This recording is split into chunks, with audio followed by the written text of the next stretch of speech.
تباہ کر دیے ہیں۔ مزید جان لیتے ہیں ڈان نیوز کے نمائندے سید وسیم سے جو اس وقت ملیر میں موجود ہیں۔ وسیم بتائیے گا آنکھوں دیکھا حال۔ جی بالکل، میں اس وقت موجود ہوں ملیر کے اس مقام پر جہاں پر آج صبح بھارتی دراندازی کی گئی 5:05 کے اوپر۔ یہاں کی جو فضا ہے اس میں باقاعدہ جو ہے وہ ڈرون دیکھے گئے، جس کے بعد جو ہے وہ پاک افواج کی جو اینٹی ایئر کرافٹ گنز ہیں ان کے ذریعے جو ہے وہ ان کے اوپر فائرنگ کر کے ان کو تباہ کیا گیا، اور یہ سلسلہ جو ہے وہ تقریباً 1 گھنٹے تک جاری رہا، جس میں مختلف مقامات کے اوپر جو ایئر کرافٹ گنز ہیں ان کی جانب سے جو ڈرونز کو جو ہے وہ نشانہ بنایا گیا۔ بھارتی جارحیت، بھارتی فضائی حدود کی خلاف ورزی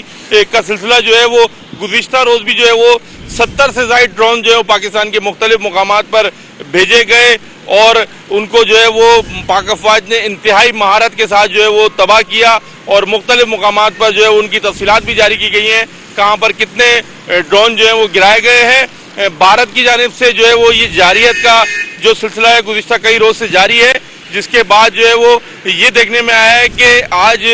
صبح بھی 5:05 پر ملیر ہالٹ اور ملیر ہالٹ سے آگے کے جو علاقے ہیں وہاں پر جو لوگ ہیں انہوں نے دیکھا کہ خود مشاہدہ کیا کہ کوئی رات کے تاریکی میں جو ہے وہ دیکھا گیا کہ ڈرون بھیجے گئے جن کو اینٹی ایئر کرافٹ گن سے جو ہے وہ نشانہ بنایا گیا، اور یہ جارحیت کا سلسلہ گزشتہ کئی روز سے جاری ہے، اور جس کو عالمی جو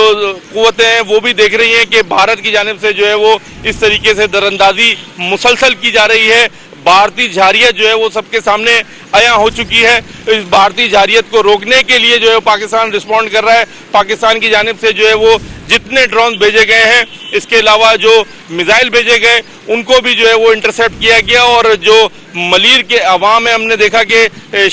صبح 5 بجے کے قریب جو مختلف گھروں کے اندر سے بھی کچھ ویڈیوز جو ہیں وہ سامنے آئیں، جس میں باقاعدہ دیکھا جا سکتا ہے کہ رات کی تاریکی میں جو ہے وہ ڈرونز بھیجے گئے تھے بھارت کی جانب سے، جن کو انٹرسیپٹ کیا گیا اور ان کو جو اینٹی ایئر کرافٹ گن ہیں ان سے نشانہ بنا کر تباہ کر دیا گیا۔ جی